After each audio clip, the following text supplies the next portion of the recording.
Bienvenidos al programa Discutamos México. El día de hoy vamos a hablar sobre la astronomía mexicana y tenemos con nosotros a tres excelentes investigadores del Instituto de Astronomía de la UNAM, la doctora Silvia Torres, investigadora emérita, el doctor José Franco, director del Instituto de Astronomía, la doctora Julieta Fierro, investigadora del Instituto de Astronomía de la UNAM, y yo soy Manuel Peinbert, también investigador emérito del Instituto de Astronomía de la UNAM. Para empezar, les haré la misma pregunta a los participantes: ¿por qué es importante la astronomía y cuál es su relevancia para México? Silvia. Bueno, empezaré con la historia. La astronomía es una de las ciencias más antiguas de la humanidad. El hombre y las mujeres siempre se preocuparon de voltear a ver al cielo y tratar de entender qué es lo que veían entre el Sol, los planetas, las estrellas, y esto ha evolucionado, claro, a la astronomía moderna. Ahora, desgraciadamente, con las luces artificiales ya no volteamos a ver el cielo, pero así el hombre común y corriente, las personas comunes y corrientes, sin embargo, es de gran interés y seguramente mis compañeros van a continuar con ampliar esta opinión. Sí, Manuel, yo estoy totalmente de acuerdo con lo que acaba de decir Silvia.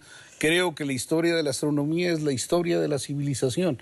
Uno no puede imaginarse la navegación sin el conocimiento del cielo. Uno no puede imaginarse el crear calendarios, generar relojes para medir el tiempo sin el conocimiento del cielo. Entonces, bueno, pues la civilización a lo largo de todos los siglos se ha beneficiado de este conocimiento del cielo y, bueno, insisto, el hacer astronomía es hacer civilización. Y el día de hoy, pues la astronomía está asociada a toda una serie de avances científicos y tecnológicos muy, muy importantes que seguramente estaremos describiendo a lo largo del programa. Julieta. Yo creo que la astronomía es valiosa porque es fascinante. Nos lleva a paseos insospechados por el cosmos, estando sentados o acostados. Nuestra mente puede llegar muy lejos. Es la ciencia multidisciplinaria por excelencia, porque tiene que ver con las matemáticas, con la geografía, con la historia, con la cuenta del tiempo, con la biología, porque todos queremos encontrar marcianitos, en fin, une a todas estas disciplinas. Y si nos acercamos a ella de manera informal, podemos responder nuestras grandes preguntas. ¿De dónde venimos? El origen del universo, del sistema solar, del Sol. ¿Hacia dónde vamos? ¿Y qué va a pasar cuando se apague el Sol? Y también de qué estamos hechos. Y simplemente el hecho de saber que venimos de las estrellas y que formamos parte de esta gran estructura universal produce una gran alegría. La astronomía siempre ha estado presente en la vida de México, aunque con una intensidad variable. En las épocas prehispánicas, el estudio de los ciclos de los astros y el estudio de los movimientos de los planetas, del Sol y de la Luna, fueron estudiados con gran precisión por todas nuestras culturas prehispánicas, y este estudio estaba relacionado con la religión, con la mitología, con la arquitectura, con la ingeniería, con la disposición de los edificios más importantes de nuestro pasado prehispánico, con la mitología, la agricultura, la duración del año. Se hicieron grandes calendarios muy precisos de la época, se predijeron eclipses. En este programa nos vamos a concentrar en los últimos 200 años de la astronomía mexicana. Después de la independencia y en particular ya en la Reforma, es cuando empezamos a producir resultados astronómicos que son competitivos con los que se producen en los lugares más adelantados del mundo, como son Europa, Estados Unidos, Rusia, Japón. Y aquí es importante relatar una historia sobre el tránsito de Venus que se dio en 1874, donde México participó en esta observación en el país de Japón. Pepe, ¿nos puedes contar sobre este tema? Claro, Manuel. Mira, yo creo que hay momentos que marcan la evolución de la historia y yo creo que la astronomía moderna en México pues tiene así como un parteaguas. En 1874, cuando el ingeniero Francisco Díaz Covarrubias organizó la expedición mexicana a Japón para ir a observar el tránsito de Venus por el disco solar. Él pudo convencer al entonces presidente Lerdo de Tejada de que financiara un periplo a Japón, comprar instrumentos y además financiar el viaje, que en aquella época era un viaje bastante complicado. Llegaron barriéndose a Yokohama, ahí instalaron un par de campamentos para hacer la observación, hicieron una observación exitosa, fueron los primeros en reportar antes que los grupos franceses, estadounidenses y de otros países, lo cual le dio prestigio a el trabajo hecho en México. Julieta, sobre este tema. Yo creo que la medición más sorprendente de la astrofísica es encontrar la distancia a los astros. Porque vemos una estrella y a qué distancia está, o la luna, y no tenemos idea, y los vemos todos los días. Y es el ingenio humano el que nos permite calcular distancias. Si ponemos un dedo sobre la cara y lo vemos con un ojo y luego con el otro, pues el dedo brinca y si lo pongo más lejos, brinca menos. Y los astrónomos hacemos lo mismo. Nos ponemos de un lado de la órbita de la Tierra y vemos una estrella y luego del otro lado y de esta manera podemos saber las distancias. O bien nos ponemos en dos sitios diferentes de la Tierra. Pues Covarrubias lo que quiso hacer fue una medición muy precisa del tránsito de Venus para poder calcular la distancia a Venus y compararla con otra persona en otro lugar y así tener una medición magnífica, no solo la distancia a Venus, sino la distancia al Sol. Y esta inicia la escala de distancias precisas en la astrofísica moderna. Y esta persona tuvo éxito. Así es que es muy importante y además otros mexicanos, mucho antes que él, observaron tránsitos. En la zona maya, en Mayapán, cuando sale el sol del horizonte y hay mucha bruma, se puede ver el disco del sol sin necesidad de filtros ni nada. Y los mayas vieron el tránsito de Venus en esas condiciones y nosotros lo vamos a poder volver a ver en algunos años. Bueno, al regreso de Covarrubias, en 1876, se le encarga al ingeniero Ángel Anguiano el fundar el Observatorio Astronómico Nacional. Y esto lo hace en el castillo de Chapultepec. Ahí se construye, donde ahora está el Alcázar, en la parte alta, que se llama el Caballero Alto, ahí se construyó una cúpula y ahí se instaló el primer telescopio del Observatorio Astronómico Nacional. Desgraciadamente estuvo ahí poco tiempo, porque después le requirieron ese espacio para el Colegio Militar y se trasladó a lo que fue el exarzobispado en la villa de Tacubaya, que era lejana a la Ciudad de México, como sabemos, unos cuantos kilómetros que ahora ya se nos hacen eternos tratando de recorrerlos en automóvil.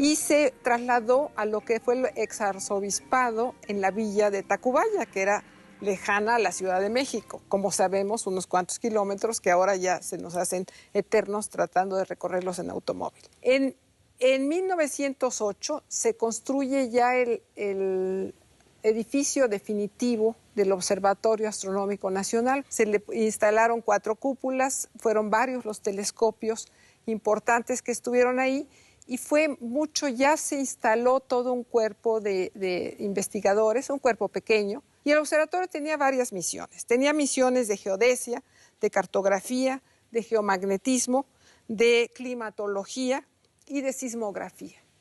Y, por cierto, estaba bajo el presupuesto del Ministerio de Fomento. no se pensaba que era algo educativo, era algo que nos iba a ayudar a trazar el territorio nacional. Los ingenieros astrónomos también eran topógrafos y esa era una de sus misiones. Bueno, lo que nos acaba de contar Silvia tiene que ver fundamentalmente con el desarrollo en México de la astronomía de posición. Esto es registrar con gran precisión la posición de los astros y su luminosidad. Esto llevó a la creación de un mapa del cielo que se le llamó la Carta del Cielo. Este mapa del cielo se empezó a crear por 18 observatorios en todos lados del mundo. A México le tocó una franja, un pedazo, y el observatorio de Tacubaya fue uno de estos 18 observatorios y nos llevó a la internacionalización de la astronomía mexicana. Surge en 1919 la Unión Astronómica Internacional, de la cual nosotros nos afiliamos inmediatamente después y seguimos siendo miembros de ella. Y el doctor Haro, que aparece en una de estas imágenes, fue el primer vicepresidente latinoamericano de la Unión Astronómica Internacional. Esto nos lleva a 1942. En 1942, un político mexicano, Luis Enrique Erro, participó en la campaña de la presidencia de Ávila Camacho y le preguntaba a Ávila Camacho, bueno, ¿qué quieres de recompensa o de apoyo por todo lo que has hecho? Y él dijo, yo lo que quiero es un observatorio profesional. Y Ávila Camacho dijo que sí, pero que en Puebla. Entonces el observatorio se estableció en Tonantzintla en 1942 y esto dio origen a lo que llamamos la astrofísica mexicana. En 1948 el doctor Guillermo Haro se vuelve director del observatorio de Tonantzintla y con la cámara Schmidt empieza a descubrir cosas nuevas en el cielo que nos llevaron al nacimiento de la astrofísica moderna mexicana. Lo primero que fue importante con la Carta del Cielo y ahora con este nuevo telescopio es que podemos observar partes del cielo más al sur que no se observan desde los telescopios poderosos de los países del norte de América y de Europa. Y esto nos permitió encontrar cosas que no se podían encontrar desde otros lados. El doctor Haro descubre los objetos Herbig-Haro, que son chorros de gas expulsados por estrellas en nacimiento. En la actualidad, a nivel mundial, el grupo mexicano que trabaja sobre estos fenómenos son líderes a nivel mundial. También se le ocurrió buscar nebulosas planetarias en la dirección del centro de la galaxia y descubrió más de 150 nebulosas planetarias que ahora llevan su nombre. Estos objetos son la etapa de transición de las estrellas cuando pasan de ser gigantes rojas a ser enanas blancas. Expulsan las capas externas hacia el medio interestelar y estas capas externas son a las que se les llama nebulosas planetarias. Es muy importante su estudio y también de los 200 astrónomos que hay en México, una fracción grande, más de 70, tienen cuando menos un artículo sobre el tema de las nebulosas planetarias. Pero hay otros 2 resultados o 3 de tiempos de Haro que son importantísimos. A él se le ocurrió buscar estrellas azules en la dirección de los polos de la galaxia y encontró, antes de los estudios de Haro y sus colaboradores, se conocían 50, 60 estrellas en la dirección de los polos y él encontró miles. Un artículo de 8.746 más otros artículos con más objetos de estrellas azules en la dirección de los polos. Estas estrellas azules resultaron ser una combinación de muchas cosas, pero una fracción importante fue de cuasares, galaxias en formación, y con ese material también encontró que había galaxias azules en la dirección de los polos de la galaxia, galaxias muy lejanas. En esa época se creía que todas las galaxias eran de color amarillo o de color rojo, porque las estrellas, al evolucionar, las estrellas azules viven muy poco, se apagan y quedan vivas las amarillas y las rojas y se pensaba que las galaxias iban a ser de color rojo. y resulta que encuentra galaxias azules. Esto modifica la idea sobre cómo se formaban las galaxias, cómo se formaban las estrellas. En ese tema se sigue trabajando.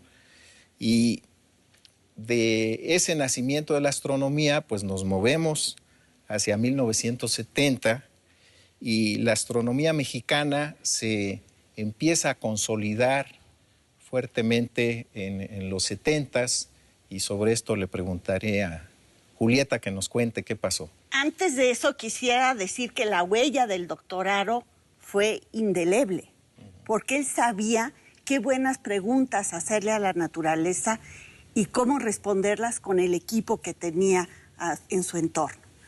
Más o menos sobresimplificando las cosas, ¿qué hace un científico? Piensa primero. Piensa qué pregunta le quiere hacer a la naturaleza. Después utiliza telescopios o computadoras para tratar de observar o de modelar lo que está pensando. Después vuelve a pensar, publica sus observaciones o sus resultados y después está sujeto al escrutinio de la comunidad.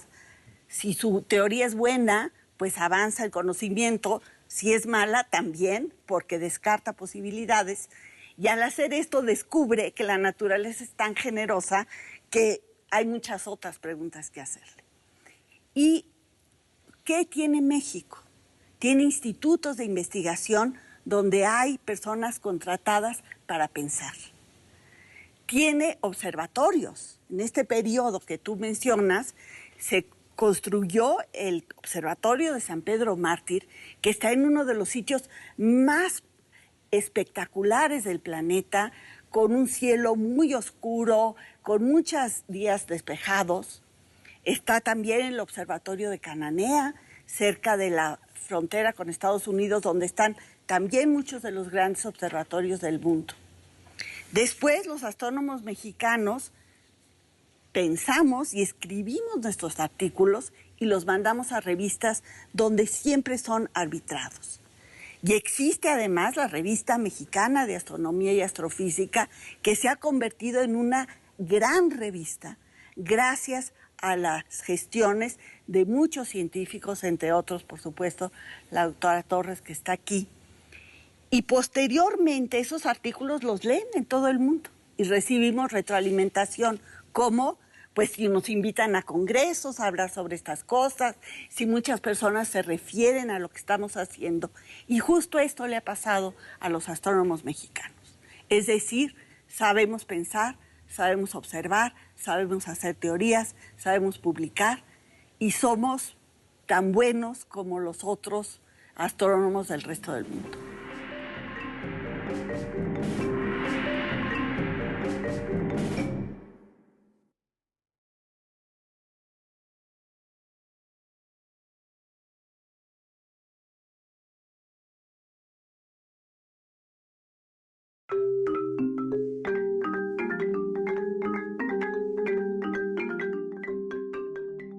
Sabemos pensar, sabemos observar, sabemos hacer teorías, sabemos publicar y somos tan buenos como los otros astrónomos del resto del mundo. Pues llegamos a la etapa actual donde queremos aquí hablar más largamente de qué es lo que estamos haciendo.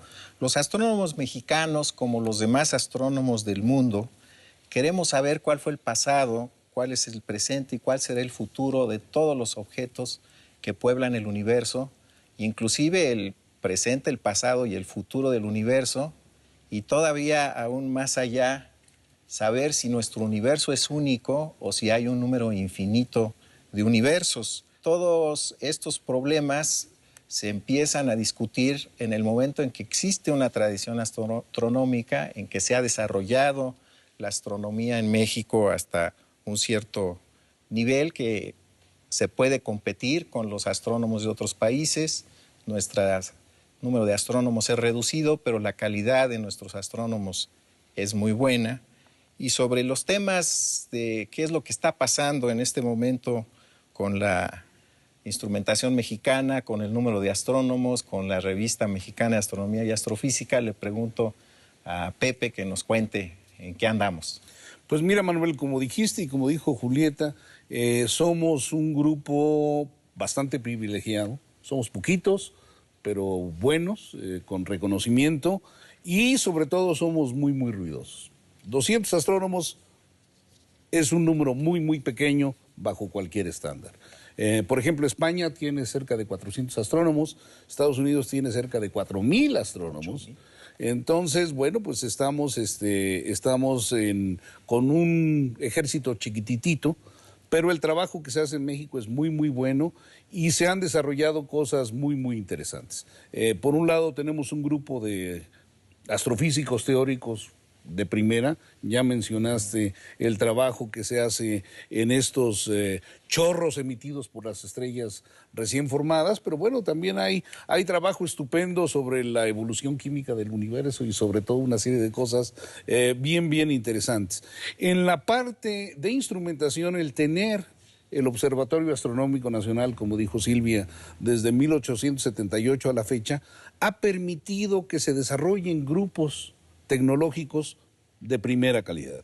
Y en este momento yo creo que debemos decir con mucho orgullo que por un lado somos socios del telescopio más grande del mundo, que está en las Islas Canarias, y hemos hecho instrumentación para este telescopio, a la par que el resto de los grupos que están desarrollando tecnología en lo que llamamos el primer mundo. Y por otro lado, pues también hemos instalado en la Sierra Negra, en Puebla, pues el radiotelescopio, que va a ser el radiotelescopio más grande del mundo en ondas milimétricas. Entonces hay un bagaje que viene desde, como tú comentaste, uno no puede pensar el desarrollo de la óptica en México sin la astronomía, y pues de la misma manera hay una serie de grupos en electrónica, en mecánica, en óptica y en el desarrollo de toda una nueva serie de elementos para mirar el cielo con más claridad,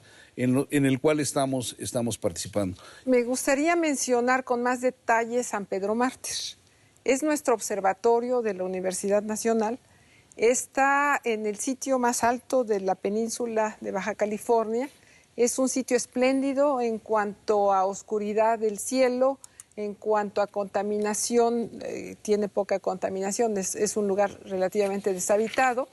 El flujo de la atmósfera, los vientos son laminares, entonces tiene una imagen, produce imágenes muy nítidas, y ahí tenemos tres telescopios modestos. El mayor es de 2 metros de diámetro, tenemos otro de 1,5 metros y uno de 84 centímetros. Estos telescopios se inauguraron o están en operación desde 1979 más o menos, pero ese es nuestro caballito de batalla, es donde estamos trabajando. No es el único observatorio, se mencionó el de Cananea, también está en proceso la construcción, la puesta en operación del telescopio milimétrico en la Sierra Negra del Instituto Nacional de Astrofísica Óptica y Electrónica. Eso en cuanto a la instrumentación actual. En cuanto a dónde están los 200 astrónomos, me gustaría mencionar dónde están. Creo que un instituto muy grande es el de la Universidad Nacional, que tiene sede en Ciudad Universitaria, y una sede alterna que la acompaña en Ensenada, cerca del Observatorio Astronómico Nacional. También está el Centro de Radioastronomía y Astrofísica en Morelia. Existe, eso es por parte de la universidad, en otros centros, el Instituto Nacional de Astrofísica Óptica Electrónica en Puebla es el más grande, pero también hay astrónomos en la Universidad de Guanajuato, en la Universidad de Guadalajara, en la Universidad de Sonora, en la Veracruzana, y seguramente en algún par que se me escapa, en la Ibero, también en el Instituto Politécnico Nacional. Entonces, estamos creciendo y mencionamos 200 y decimos que somos muy pocos para el número de pobladores en este país, que somos 110 millones de mexicanos. La proporción de científicos a ciudadanos es muy baja para un país del nivel económico que nosotros tenemos, y consideramos que deberíamos de ser más numerosos, no tanto los astrónomos, no solo los astrónomos, sino todos los científicos y todas las personas que se dedican a la tecnología.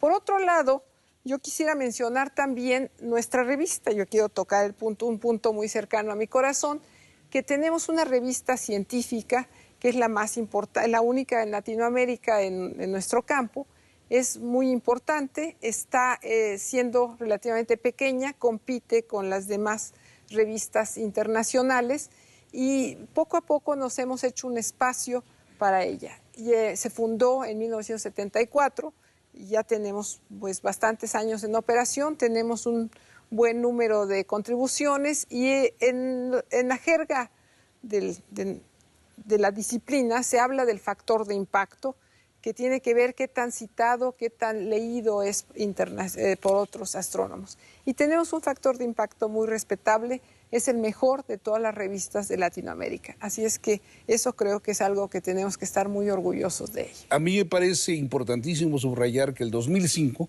fue declarado el Año Internacional de la Física, el 2007 fue el Año Geofísico Internacional, el 2008 fue el Año de la Tierra, el 2009 fue el Año Internacional de la Astronomía, este es el Año de la Biodiversidad y el próximo año será el Año Internacional de la Química. Entonces, la ONU ha hecho un reconocimiento al papel que juega la ciencia en el desarrollo de la sociedad actual. Y a mí me encantaría pues que este mensaje pues pasara un poco más allá de ser una anécdota y que nuestros tomadores de decisiones en el gobierno federal pues lo tomaran muy en serio, porque el trabajo que se ha hecho alrededor de todos estos años ha tenido un impacto importante, y me voy a referir al del Año Internacional de la Astronomía. El Año Internacional de la Astronomía se inició con un evento que yo creo que es pues el evento más importante de divulgación científica que se ha hecho en este país, con una noche de las estrellas en donde en 26 diferentes lugares de todo el país simultáneamente llevamos telescopios para observar el cielo. Y hubo más de 210,000 personas asistiendo. Hubo más de 2,000 personas trabajando para la organización, todos voluntarios. Y bueno, tuvimos a los astrónomos, a los aficionados, 200 astrónomos profesionales, pero sobre todo a los astrónomos aficionados, que fueron los que hicieron la tarea, con muchísima pasión, con muchísima dedicación. Y después, a lo largo del año, estuvimos en las rejas de Chapultepec, con una exposición fotográfica maravillosa, de la cual Silvia fue una de las curadoras. Después estuvimos en el Festival de la Ciudad de México en el Centro Histórico, estuvimos en Plaza Loreto y en Plaza Cuicuilco con exposiciones, y la respuesta de la gente fue extraordinaria. Estuvimos en el Festival Cervantino, padricísimo. El tema fue astronomía. Y el tema del Cervantino pues fue Galileo, su telescopio y la astronomía.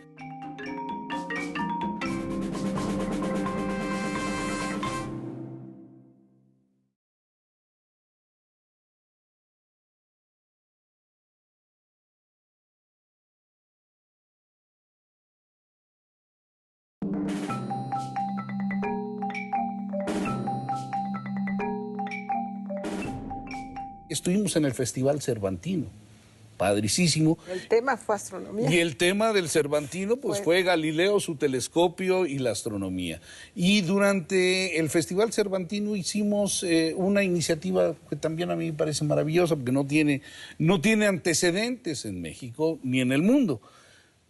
Obtuvimos un récord Guinness para México con el mayor número de personas observando la Luna con un telescopio. Desafortunadamente nos llovió, entonces la parte del centro del país pues no pudo participar en esto, pero el resto de los estados en la República participaron de una manera muy padre. Y bueno, finalizamos el Año Internacional de la Astronomía con una feria de la astronomía en el Palacio de Minería, donde tuvimos más de 30,000 visitantes.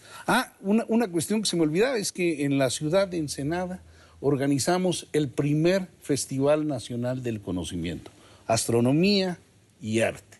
Y bueno, pues la respuesta de toda la ciudad fue extraordinaria. Mira, yo quiero ahondar un poquito más en lo que pasó en la Feria de la Astronomía. Fue un evento en el Palacio de Minería, aquí en el centro de la Ciudad de México, donde duró 10 días y se montaron las exposiciones, 20 exposiciones distintas, algunas con temas astronómicos y otros con temas de Galileo, que fue el personaje clave, que fue el que disparó digamos, con el pretexto de que eran los 400 años de que había visto por primera vez a través del telescopio, fue que se inició toda esta celebración. Entonces Galileo fue nuestro personaje clave ahí. Se hicieron exposiciones, se montaron salas, se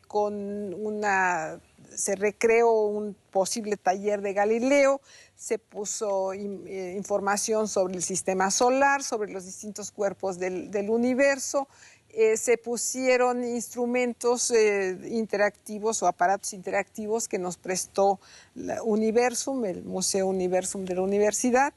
Se dieron conferencias, hubo una programación continua de conferencias, hubo más de 70 conferencias, hubo más de 70 demostraciones de física también abiertas al público.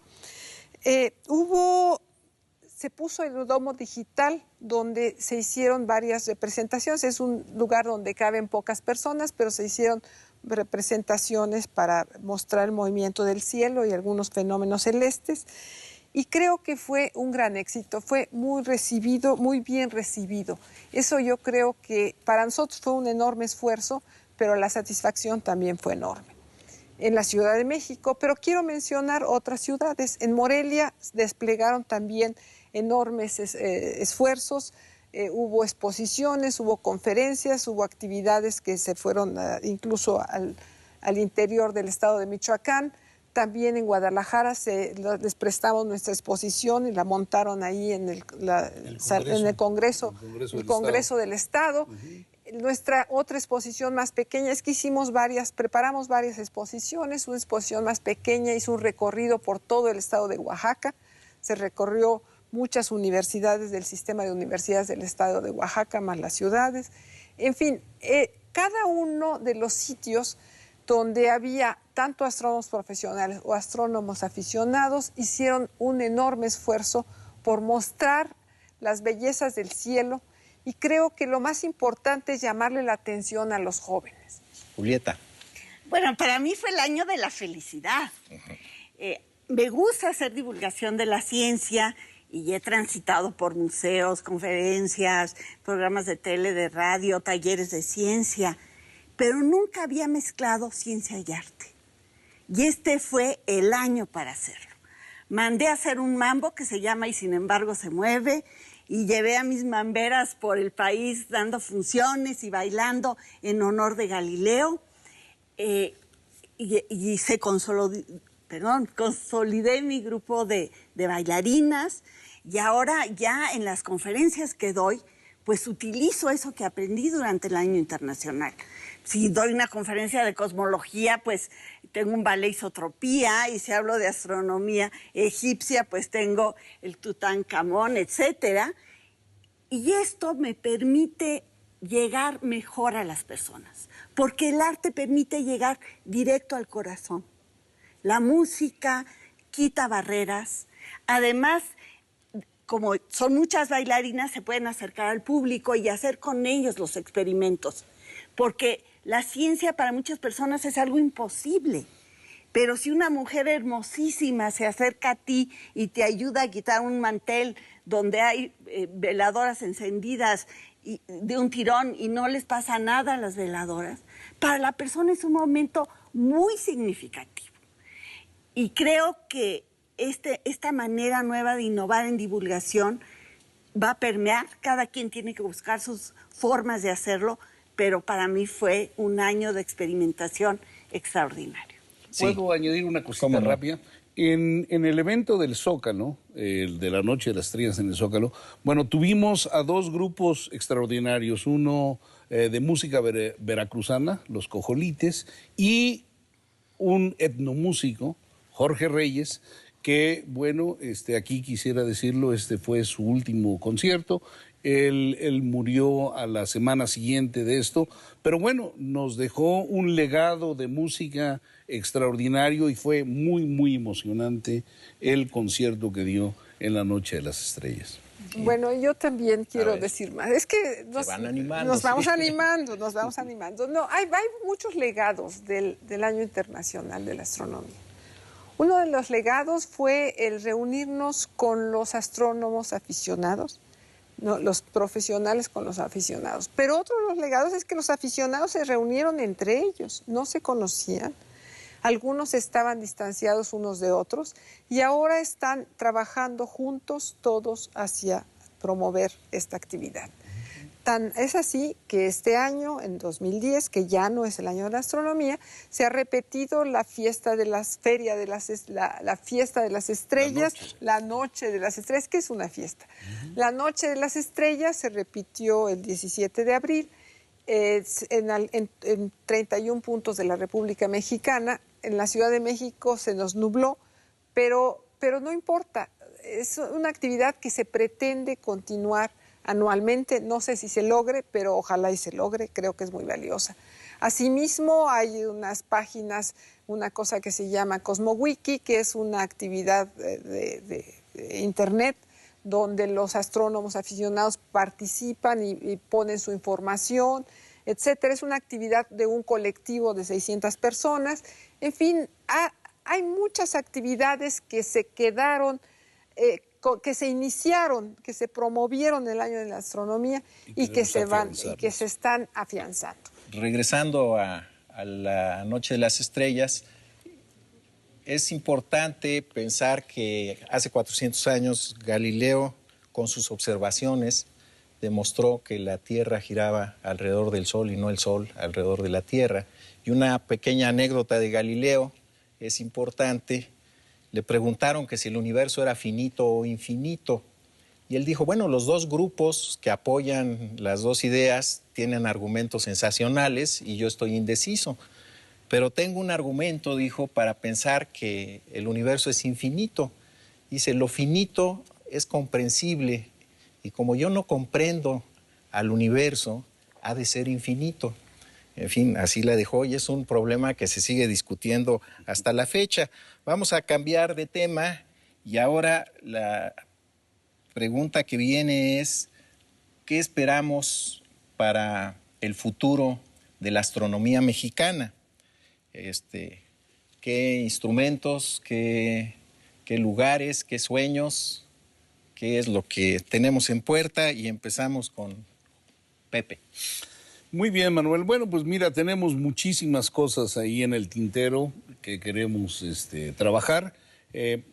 San Pedro Mártir, como ya lo dijeron hace un momento, es un lugar espléndido, es uno de los 4 mejores lugares que hay en el mundo para instalar grandes telescopios, para tener observatorios grandes. El observatorio que tenemos es un observatorio pequeño, modesto, y pensamos ampliarlo, echarle mucho los kilos, y ya tenemos en este momento pues toda una serie de iniciativas para generar infraestructura para el futuro de México.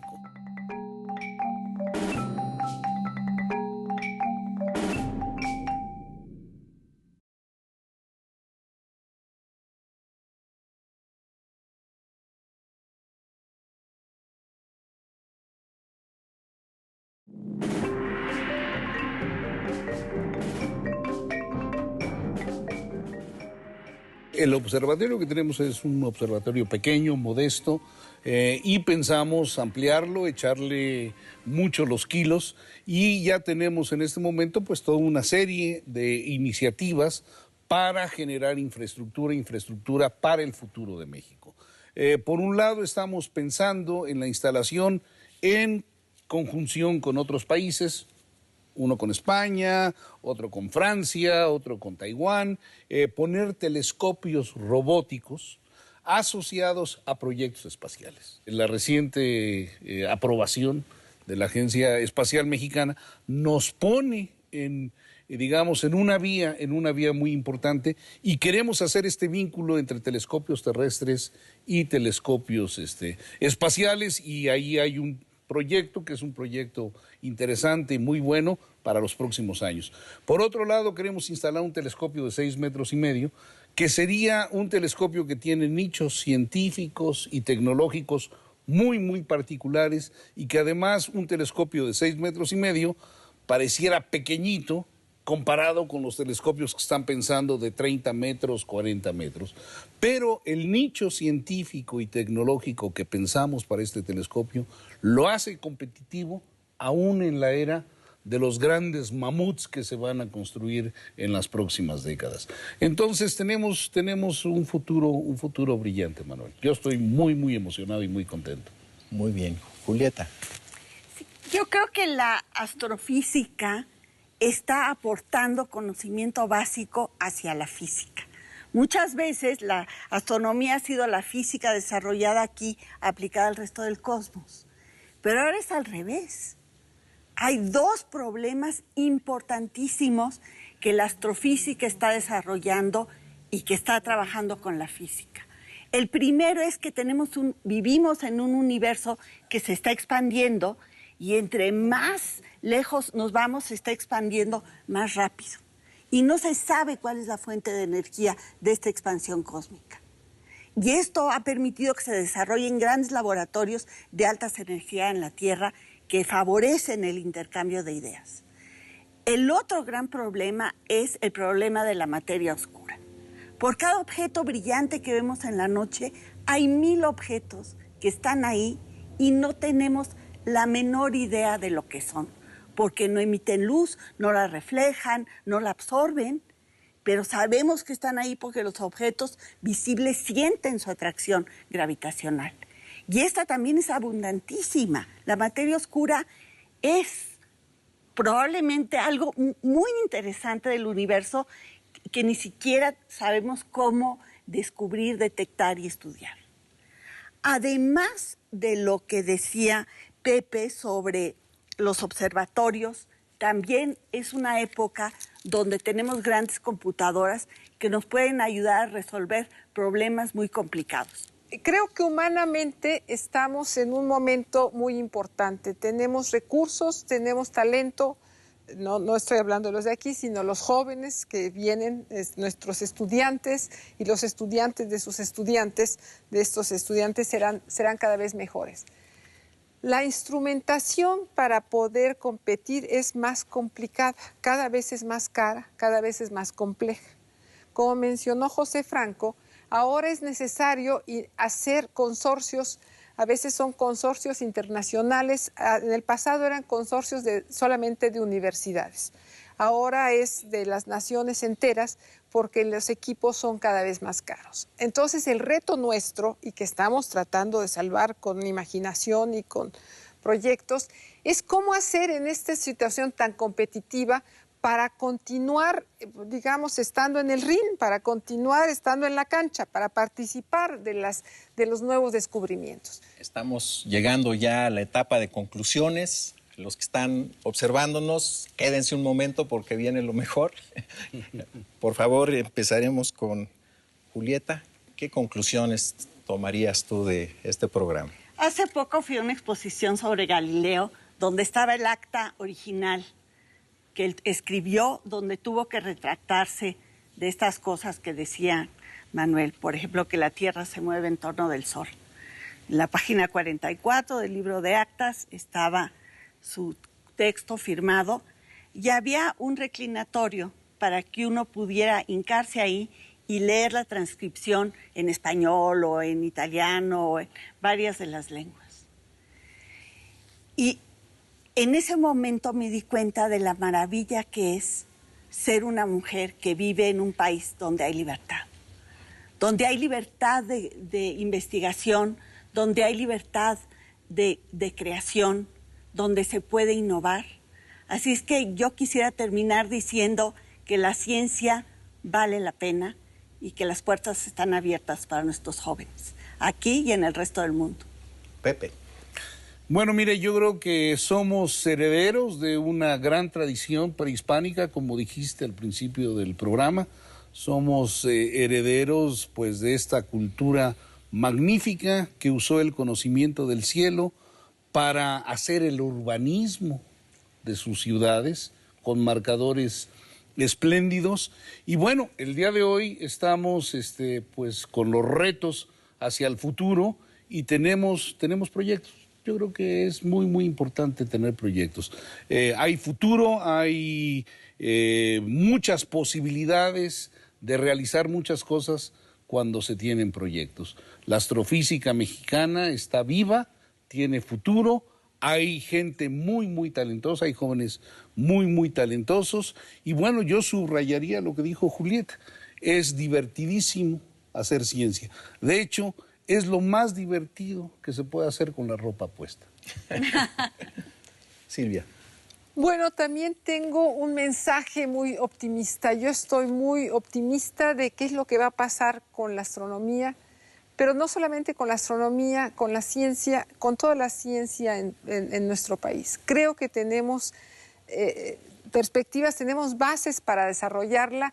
Yo invito a los jóvenes a que participen en la ciencia, participen en la tecnología, y a aquellos que no les interese ni la ciencia ni la tecnología, no importa, yo quiero entusiasmarlos a que la actividad a la que se dediquen, que le pongan el alma, que le pongan el cuerpo, que le pongan todo su entusiasmo, porque esa es la manera como vamos a salir adelante todos en este país y en este mundo. Así es que adelante, y mucho trabajo y mucho entusiasmo. Muchas gracias. Yo lo que puedo decir es que la astronomía es fascinante, que la calidad de los astrónomos mexicanos es comparable a la de los astrónomos de los países desarrollados y que la cantidad no. Tenemos un rezago de un factor de 5 o de 10 per cápita con relación a los países desarrollados, y esto se debe a que tenemos una distribución de la riqueza que es muy mala. Necesitamos mejorar esa distribución de la riqueza, necesitamos aumentar la calidad de nuestra educación, necesitamos aumentar la cobertura a nivel de licenciatura, la necesitamos duplicar, y creo que para que el país tenga el futuro que nos merecemos, necesitamos que la ciencia sea tomada en cuenta por los mexicanos, y el desarrollo de la astronomía está ligado al desarrollo de las demás ciencias. Entonces, creo yo que al desarrollar astronomía estamos desarrollando la física, las matemáticas, la biología, la química, y asimismo al desarrollarse la química se estará desarrollando todas las demás áreas de la ciencia básica. La ciencia básica está conectada con la ciencia aplicada está conectada con la tecnología con la economía, y la economía con el sueño de un mejor país que el que tenemos. Muchas gracias.